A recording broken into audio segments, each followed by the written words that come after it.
सुनाओ BSE limited. अब देखिए 2671 रुपए का प्राइसिंग हमें देखने को मिला। एंड यहाँ पर ना जैसा कि हम लोगों ने बात करी थी कि 2800 एक बड़ा रेजिस्टेंस है। एंड अगर इस रेजिस्टेंस को क्रॉस कर दिया 2800 2820 तो कहीं ना कहीं एक बड़ी तेजी होगी, वो आपके सामने ऑल टाइम हाई की तरफ भी ले जा सकती है। Hi this is Dev and watch traders diary. Ditto वही प्राइस है।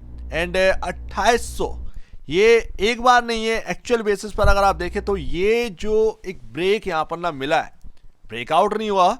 यहां पर अगर आप देखें 2800 डिट्टो वही प्राइस था जहां से हम टूटते हुए नजर आए। 2740 का प्राइस भी नहीं बचा, ऊपर से ये जो पैटर्न बन रहा था वो पैटर्न भी खराब हो चुके।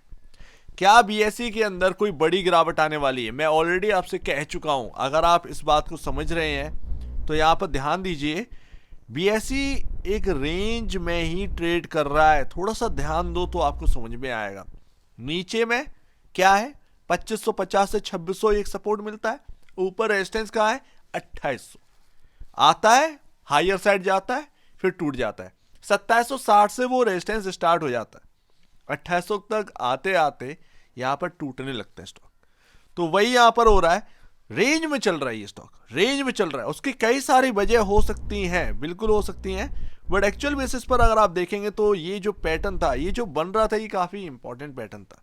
इसका जो मिड पॉइंट था वो 2740 रुपए था। इसका टूटना जो है ना वो अच्छा नहीं है। दूसरी बात, यहां पर 2670 है ना ये प्राइस, 2673 73 2673 जो है वो प्राइस आपका मूविंग एवरेज का था। मैं अभी लास्ट में समझाऊंगा। वो मूविंग एवरेज के नीचे भी यहां पर ना आज क्लोजिंग हो गई है, 3 रुपया नीचे क्लोजिंग हुई है। 3 रुपए भी मायने रखता है। हाँ, नेक्स्ट डे आपका देखना होता है कि क्या आपका यहाँ पर ना क्लोजिंग चांसेस रहते हैं कि उस मूविंग एवरेज के ऊपर क्लोज हो जाए। लेकिन क्या बीएसई के अंदर अगर वो ना यहाँ पर अगर वो मूविंग एवरेज तोड़ रहा है तो हमारे सामने दो नेगेटिविटी आ जाएंगी। जैसे कि एक तो रेजिस्टेंस, ठीक है, रेजिस्टेंस काफी हाई पर बन चुका है। दूसरा यहाँ पर मूविंग एवरेज के नीचे आ जाना, ये दो चीजें हमारे लिए खलेंगी, ये ध्यान रखिएगा। अब आगे क्या कोई बड़ा डिप आने वाला है, गॉड नोज, लेकिन इन्वेस्टर का साथ जो है ना वो लगातार बना हुआ है।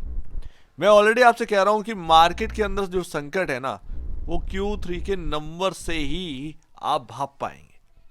क्या मार्केट महंगा है, चाहे वो बीएसई हो या कोई और भी स्टॉक आप होल्ड कर रहे हो, क्या मार्केट महंगा है? निफ्टी का आप पी देख लीजिए, आपको समझ में आ जाएगा कि ये दिक्कतें क्यों आ रही है।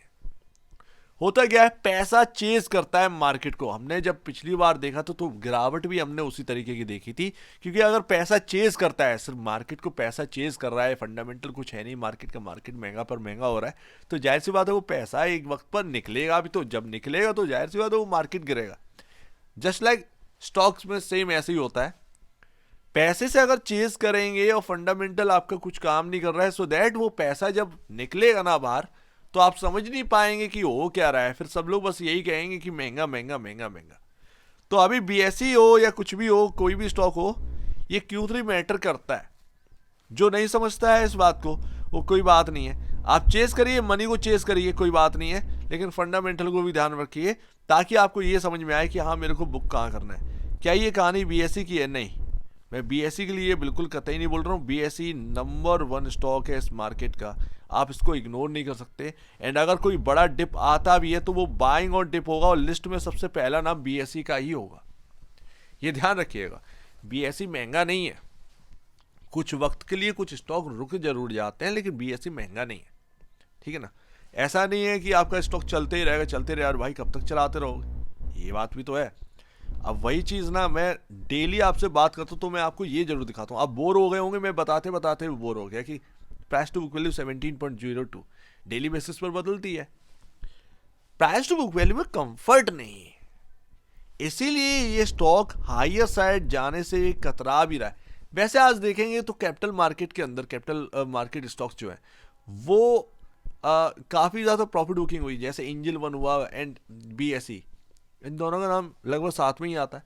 दोनों में प्रॉफिट बुकिंग हुई आज, अच्छी खासी प्रॉफिट बुकिंग हुई। अब अगर उधर एंजल वन में देखेंगे तो कुछ चीज़ें वहाँ पर एक एनालिसिस करना पड़ेगा। अगर आप एंजल वन है आपके पास तो मैं आपको वो ज़रूर कवर करके दूंगा। बट अगर आप देखें बीएसई के अंदर, तो बीएसई के अंदर प्राइस टू बुक वैल्यू बता रहा है कि जगह है नहीं है बहुत ज़्यादा।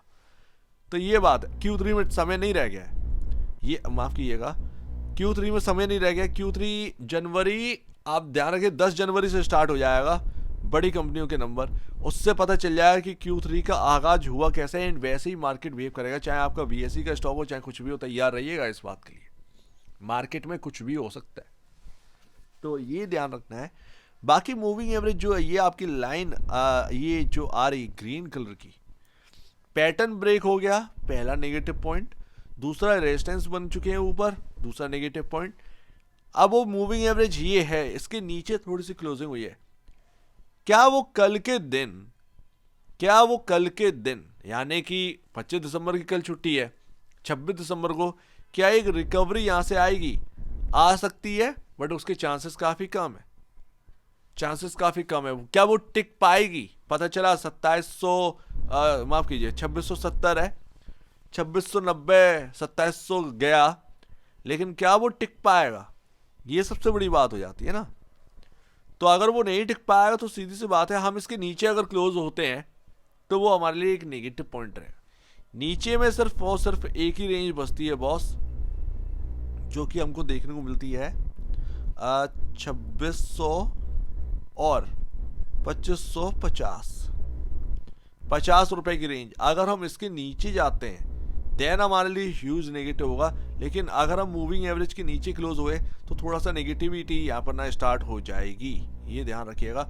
तो BSE के अंदर जो इन्वेस्टर वेट कर रहे हैं कि मेरे को बाय करने का मौका मिल जाए, अगर कोई डिप आया तैयार रहिएगा, क्योंकि BSE का नाम आप लिस्ट में टॉप रखिए, क्योंकि जब मार्केट गिरता है ना, लोगों की सांसें फूल जाती हैं, एंड कैश उनके हाथ में रखा रहता है, लेकिन उसको स्टॉक समझ में नहीं आते। BSE आपका वो स्टॉक है जो आपका, क्योंकि मार्केट के हिसाब से बिहेवियर तो करेगा, लेकिन जब मार्केट में सुधार होगा सबसे पहले यही स्टॉक दौड़ेंगे, क्योंकि एक्सचेंज का काम तो चल रहा है। मान लीजिए दुनिया में जो है ना वो जंग छिड़ने की आवाज़ आने लगी और ये वगैरह वगैरह, तो तब भी आपका स्टॉक मार्केट रिएक्ट करेगा ना, रिएक्ट करेगा, मतलब स्टॉक मार्केट तो खुला है, स्टॉक मार्केट का बिजनेस चल रहा है, ठीक है ना। तो ये बात है, BSE कुछ भी हो, चाहे वो वर्ल्ड के अंदर हलचल हो जाए या वर्ल्ड के अंदर खुशियां आ जाए, दोनों में फ़ायदा जो है वो BSE को होगा, क्योंकि वॉल्यूम्स बढ़ेंगे, ट्रेडिंग बढ़ेगी, एंड इससे इनका फ़ायदा होगा। तो ये बात यहाँ पर समझ लीजिएगा, इनका जो बिज़नेस है वो सबसे यूनिक बिजनेस है, इसीलिए मैं कह रहा हूँ लिस्ट में सबसे नंबर 1 नाम जो है वो BSE का रखिए, और कोई नहीं। और बड़ा डिप अगर कोई आ भी जाए तो वो सिर्फ और सिर्फ समय मांगेगा आपका, लेकिन वो आपको ट्रैप नहीं करेगा, तो इस बात को भी ध्यान में रखना है। सो उम्मीद है काफ़ी कुछ आपको समझ में आया होगा। एक बार निवेश से पहले या बेचने से पहले अपने ब्रोकर एडवाइस से जरूर सलाह लीजिएगा, खुद की स्टडी करेगा, उससे बेहतर कुछ भी नहीं है, खुद की स्टडी मस्ट है। तो आप दीजिए, मैं वीडियो देखेंगे वो तो धन्यवाद दोस्तों।